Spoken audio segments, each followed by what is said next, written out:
नमः शिवाय, नमस्कार दोस्तों, स्वागत है आपका योर ओन डिज़ायर्स चैनल में।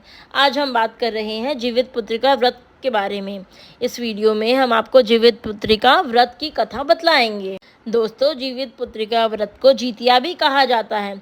इस व्रत में महिलाएं अपने संतान की लंबी आयु, सुख, शांति और स्वास्थ्य के लिए निर्जला व्रत रखती हैं। हर साल अश्विन मास के कृष्ण पक्ष की अष्टमी तिथि को जितिया का व्रत रखा जाता है। जितिया का व्रत 3 दिन चलता है, जिसमें प्रथम दिवस नहाय खाए के साथ प्रारंभ होता है और उसके बाद अष्टमी तिथि के दिन निर्जला व्रत रखा जाता है और नवमी पर इस व्रत का पारण किया जाता है। पारण के वक्त गर्म भोजन को ग्रहण करने की प्रावधान है। इस बार अष्टमी तिथि का प्रारंभ 14 सितंबर को सुबह 5:04 पर होगा और इसका समापन 15 सितंबर सोमवार को सुबह 3:06 पे होगा। इस वीडियो में हम आपको जितिया व्रत की व्रत कथा बतलाएंगे। इस व्रत कथा को सुनने का बहुत महत्व है, इसे ध्यान से सुनें। अथ जीवित पुत्रिका व्रत कथा। बहुत समय पहले की बात है। नैमी नारायण पर्वत पर सहस्त्रों ऋषि मुनि बैठकर धर्म चर्चा कर रहे थे। ऋषियों और मुनियों के साथ ही अनेक देवता भी उस सभा में उपस्थित थे। उन ऋषि मुनियों के मध्य सूत जी महाराज उसी प्रकार सुशोभित हो रहे थे जिस प्रकार तारागणों के मध्य चंद्रमा सुशोभित होता है। इस धर्म चर्चा के बीच ही महर्षियों ने संसार के कल्याण हेतु हाथ जोड़कर सूत जी से कहा, महाराज, कलयुग में व्यक्तियों की आयु और श्रद्धा दोनों ही काफी कम हो जाएगी। लोग अल्पायु होंगे, महिलाओं की संतानें बचपन में ही मरने लग जाएंगी और माता पिता के जीवित रहते ही उनके पुत्र मर जाया करेंगे। एक ऋषि ने हाथ जोड़कर आगे कहा, महाराज, इस भीषण विपत्ति से बचने का कोई तो उपाय होगा। सूत जी बोले, आपने बहुत ही उत्तम प्रश्न पूछा है। कली काल में जब व्यक्तियों की आयु कम होगी और श्रद्धा भक्ति उससे भी कम होगी, तब कली काल में माता पिता के सामने उनके छोटे छोटे बालकों और जवान पुत्रों का मरना एक सामान्य बात हो जाएगी। उस समय जो भी माता नियम पूर्वक इस जीवित पुत्रिका व्रत को करेगी, उसके सभी पुत्र पूरी आयु तक जीवित रहेंगे। माता पिता के रहते हुए किसी भी पुत्र की मृत्यु नहीं होगी। संसार की भलाई के लिए मैं इस संपूर्ण वृतांत को कहता हूँ। सूत जी ने कहा, जब द्वापर युग का अंत होकर कलयुग प्रारंभ हो रहा था, उस काल में अपने अपने पुत्रों की मृत्यु से दुखी बहुत सी शोकाकुल स्त्रियों ने आपस में सलाह की। वे सभी मिलकर महर्षि गौतम जी के पास गईं। उन सभी स्त्रियों ने महर्षि गौतम की वंदना की और कहा, हे प्रभु, अब कलयुग आ रहा है। कलयुग में लोगों के पुत्र किस तरह पूर्ण आयु तक जीवित रहेंगे और अपने माता पिता की जीवित रहते मृत्यु को प्राप्त नहीं होंगे। इसके लिए कोई उपाय बतलाइए। कोई ऐसा व्रत, जप, तप अथवा पूजा हो तो हमसे कहिए।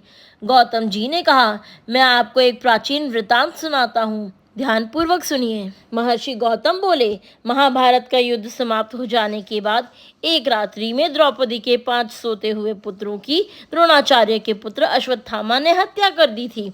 द्रौपदी सहित 5 पांडव बहुत ही अधिक दुखी हुए। कुछ समय बाद अपनी सखियों को साथ में लेकर द्रौपदी महर्षि धौम्य के पास गई। द्रौपदी ने महर्षि धौम्य से कहा, हे विप्रवर, कौन सा उपाय करने से बच्चे दीर्घायु हो सकते हैं? कृपा करके वह उपाय हमको बतलाइए। महर्षि धौम्य बोले, सतयुग में हमेशा सत्य बोलने वाला और सभी के साथ समान व्यवहार करने वाला जीमूतवाहन नामक एक राजा था। हमेशा सत्य आचरण करने वाला राजा जीमूतवाहन बहुत ही साहसी और रहमदिल था। एक बार राजा जीमूतवाहन अपनी रानी सहित अपनी ससुराल गया। वह अपने ससुराल में एक रात सो रहा था कि उसे एक स्त्री के बिलक बिलक कर रोने की आवाज़ सुनाई दी। वह अपने पुत्र के लिए विलाप कर रही थी। वह बूढ़ी स्त्री बुरी तरह रोते हुए बार बार एक ही बात कह रही थी, हाय, मुझ बुढ़िया के जीवित रहते मेरा युवा पुत्र मारा जाएगा। हाय, मैं क्या करूं? उस बुढ़िया का विलाप सुनकर राजा जीमूतवाहन को बहुत दुख हुआ। राजा ने बुढ़िया के पास जाकर उसे ढाढ़स बंधाया और रोने का कारण पूछा। बुढ़िया ने रोते हुए कहा, गांव में प्रतिदिन गरुड़ आता है और एक युवक को खा जाता है। आज मेरे पुत्र की बारी है। अब मेरा पुत्र उस स्थान पर जाएगा जहाँ गरुड़ आता है। गरुड़ मेरे पुत्र को खा जाएगा। मेरे जीते जी मेरा बेटा मर जाएगा। यह कहकर बुढ़िया जोर जोर से रोने लगी। राजा जीमूतवाहन ने कहा, माता, तुम रो मत। आज मैं तुम्हारे पुत्र के स्थान पर वहां चला जाता हूँ। इस प्रकार गरुड़ मुझे खा जाएगा और तुम्हारा पुत्र बच जाएगा। इतना कहकर राजा उस स्थान पर जाकर लेट गया जहाँ गरुड़ प्रत्येक रात्रि को आता था। गरुड़ आया और चोंच से नोच नोच कर राजा का मांस खाने लगा। जब गरुड़ राजा का संपूर्ण बायां अंग खा चुका, तब राजा ने करवट बदलकर अपना दाहिना अंग गरुड़ के सम्मुख कर दिया। गरुड़ को बड़ा आश्चर्य हुआ। गरुड़ के मांस खाते समय राजा जीमूतवाहन न तो रोया चिल्लाया था और न ही उसने बचने की कोई चेष्टा की थी। आधा शरीर खा जाने के बाद भी राजा अभी तक जिंदा था। गरुड़ जी को बड़ा आश्चर्य हुआ। गरुड़ जी सोचने लगे, यह आदमी कोई साधारण इंसान नहीं, या तो देवता है या फिर कोई महान ऋषि होना चाहिए। गरुड़ जी ने राजा से कहा, तुम मनुष्य तो नहीं जान पड़ते, क्या कोई देवता हो? तुम कौन हो?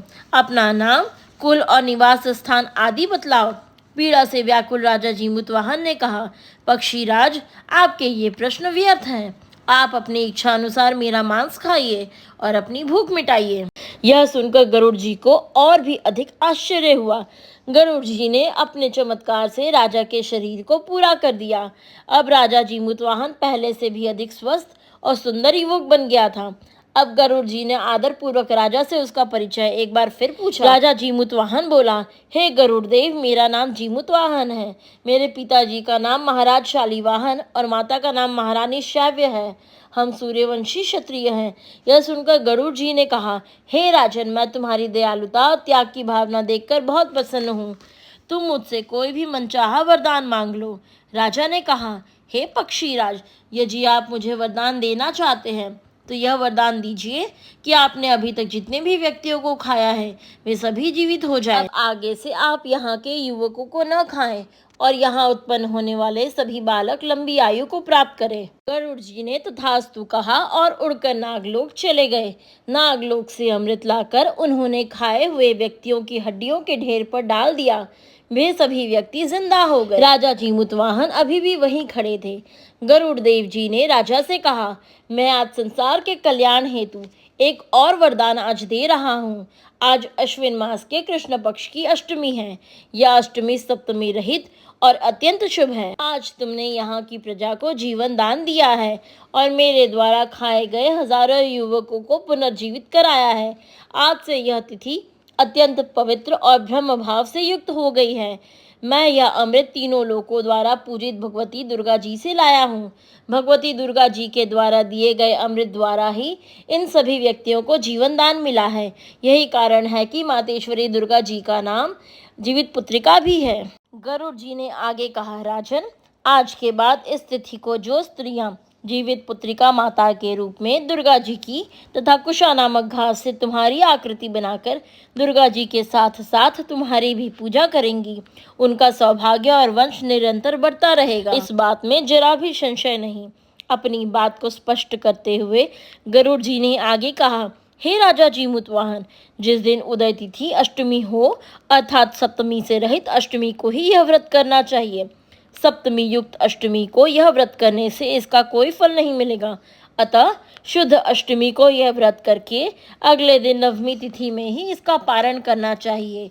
यदि इन बातों का ध्यान न रखा गया तो व्रत का प्रभाव तो नष्ट हो ही जाएगा, करने वाली के सौभाग्य पर भी घातक असर पड़ेगा। जीमूतवाहन को यह वरदान देकर गरुड़ देव भगवान विष्णु के पास बैकुंठ चले गए। राजा जीमूतवाहन पहले तो अपनी ससुराल आए और वहां से विदा लेकर अपनी पत्नी सहित अपने नगर में आ गए। महर्षि धौम्य ने द्रौपदी को यह संपूर्ण वृतांत सुनाने के पश्चात कहा, हे देवी, मैंने यह अतिशय दुर्लभ वृतांत तुमको सुनाया है। तुम भी मेरे द्वारा वर्णित विधि विधान से पूरी भक्ति भावना के साथ यह व्रत करो। इस व्रत में तुम दुर्गा जी तथा कुशा घास से बनाई गई राजा जीमूतवाहन की पूजा करो और नवमी को ही व्रत खोलो। तुम्हारी सभी मनोकामनाएं अवश्य पूर्ण होंगी। मुनिराज धौम्य से यह पूरी कथा सुनने के बाद द्रौपदी अपने नगर में आ गई। उसने नगर और महल की बहुत सी औरतों को बुलाकर उनके साथ शुद्ध अष्टमी को यह पूजा और व्रत, वे सभी लगातार यह व्रत करने लगी। एक दिन एक चील ने उन औरतों को यह व्रत और पूजा करते हुए देखा और यह संपूर्ण कथा भी सुन ली। चील का घोंसला जिस पीपल के वृक्ष पर था उसके नीचे मांद बनाकर एक सियारिनी रहती थी। चील ने यह संपूर्ण बात अपनी सहेली सियारिनी को सुनाई। अब तो चील पीपल के पेड़ पर बने घोंसले और सियारिनी नीचे मांद में बैठकर व्रत करने लगी। चील तो पूरे दिन यह व्रत रखती और दूसरे दिन नवमी को किसी गौशाला में जाकर और गाय का दूध पीकर यह व्रत खोलती। परंतु सियारिनी अष्टमी को दोपहर तक तो व्रत रखती और फिर दोपहर बाद में ही शिकार करना और मांस खाना प्रारंभ कर देती। चील और सियारिनी को अगला जन्म अयोध्या में एक बहुत ही अधिक धनी परिवार में हुआ। सियारिनी का जन्म उस धनी व्यापारी की बड़ी कन्या के रूप में हुआ। चील का जन्म उसकी छोटी बहन के रूप में हुआ। बड़ी लड़की की शादी काशी के राजा कुमार के साथ और छोटी बहन की शादी काशी राज के मंत्री के पुत्र के साथ हुई। धीरे धीरे समय बीतता गया। राजकुमार काशी का राजा बन गया और मंत्री का पुत्र उस राजा का मंत्री बन गया। बड़ी लड़की जो पूर्व जन्म में सियारिनी थी, उसने पूर्व जन्म में तो अधूरे व्रत किए ही थे, इस जन्म में भी व्रत नहीं करती थी। उसके कई संतानें हुई, लेकिन सभी जन्म के कुछ समय बाद मर जाती थी। छोटी लड़की जिसकी शादी मंत्र के पुत्र के साथ हुई थी, उसने 8 पुत्रों को जन्म दिया। उसके 8 पुत्र जीवित रहे। वे 8 पुत्र अत्यंत सुंदर, बलिष्ठ और 8 वसुओं के समान ही तेजस्वी थे। यह लड़की अब भी लगातार जीवित पुत्री का व्रत करती थी। व्रत के प्रभाव से उसने अपने पूर्व जन्म का संपूर्ण वृतांत याद था। रानी अपने बहन के 8 पुत्रों को जीवित देखकर रात दिन जलती रहती थी। एक दिन उसने राजा से कहा, तुम मेरी बहन के पुत्रों को भी वहीं भेज दो जहां मेरे पुत्र गए हैं। रानी इस बात पर अड़ गई कि राजा उसकी बहन के 8 बेटों को मरवा दे। राजा ने पहले तो रानी को बहुत समझाया कि ऐसा करना अच्छी बात नहीं है, इससे तो उसे और रानी को बहुत पाप लगेगा, परंतु रानी अपनी जिद पर अड़ी रही। इसके बाद राजा ने कई बार कोशिश की, परंतु उसके एक भी पुत्र का बाल बांका नहीं हुआ। जीवित पुत्री का व्रत करने के कारण छोटी बहन के 8 ही पुत्र हर बार बच जाते। माता दुर्गा हर प्रकार से उसके पुत्रों की रक्षा करती रहती थी। छोटी बहन को पिछले जन्म की पूरी बातें याद थी। वह जानती थी कि रानी के कहने पर ही राजा उसके पुत्रों को मरवाने की कोशिश बार बार करता है। उसे रानी पर बड़ी दया आई। एक दिन उसने अपनी बड़ी बहन के पास जाकर उसे पिछले जन्म की पूरी कथा सुनाई और उससे जीवित पुत्री का व्रत करने को कहा। रानी अपनी बहन की बात मानकर यह व्रत करने लगी। इस व्रत के प्रभाव से उस रानी की कई पुत्र उत्पन्न हुए और सभी जीवित रहे। उन सभी पुत्रों ने दीर्घायु प्राप्त की और सभी बड़े बड़े राजा हुए। यह पूरी कथा सुनने के बाद सूत जी बोले, मैंने सब प्रकार के आनंद देने वाला यह व्रत तुमको बतलाया है। जो स्त्री चाहती है कि उसकी संतानें लंबे समय तक जीवित रहें, वे सभी इस व्रत को अवश्य करें। इति जीवित पुत्री का व्रत कथा संपूर्णम। आइए सभी खड़े होकर श्री दुर्गा जी की आरती करते हैं। जय अम्बे गौरी मैया, जय श्यामा गौरी, तुमको निश दिन ध्यावत, मैया जी को निश दिन सेवत, हरि ब्रह्मा शिवरी। जय अम्बे गौरी मांग सिंदूर विराजत, टीको मृग मद को, उज्ज्वल सिंदूर नैना चंद्र वदननी को। जय अम्बे गौरी कनक समान कलेवर, रक्तांबर राजे, रक्त पुष्प गलमाला कंठन पर साजे। जय अम्बे गौरी के हरि वाहन राजत, खड्ग खपर धारी, सुर नर मुनि जन सेवत, तिनके दुख हारी। जय अम्बे गौरी कानन कुंडल शोभित, नासाग्रे मोती, कोटिक चंद्र दिवाकर समराजत ज्योति। जय अम्बे गौरी शुंभ निशुंभ विदारे, महिषासुर घाती, धूम्र विलोचन नैना निश दिन मदमाती। जय अम्बे गौरी चंड मुंड संहारे, शोणित बीज हरे, मधु कैटभ दौ मारे, सुर भयहीन करे।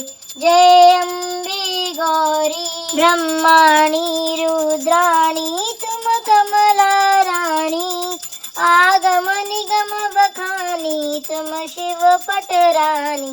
जय अम्बे गौरी। 64 योगिनी गावत नृत्य करत भैरो, बाजत ताल मृदंग ओ बाजत डमरू। जय अम्बे गौरी। तुम ही जग की माता, तुम ही हो भरता, भक्तन की दुख हरता, सुख संपत्ति करता। जय अम्बे गौरी। भुजाचार अति शोभित वर मुद्राधारी, मन वांछित फल पावत सेवत नर नारी। जय अम्बे गौरी। कंचन थाल विराजत अगर कपूर बाती, सीमा के तुम्हें राजत कोटि रतन ज्योति। जय अम्बे गौरी। श्री अम्बे जी की आरती जो कोई नर गावे, कहत शिवानंद स्वामी भजत भोलानंद स्वामी, सुख संपत्ति पावे। जय अम्बे गौरी। जय अम्बे गौरी मैया जय श्यामा गौरी, तुमको निश दिन ध्यावत, मैया जी को निश दिन सेवत, हरि ब्रह्मा शिवरी। जय अम्बे गौरी। बोलो अम्बे मात की जय। दोस्तों यहाँ पे हमारा वीडियो समाप्त होता है। चैनल को सब्सक्राइब करें, वीडियो को लाइक और शेयर करें।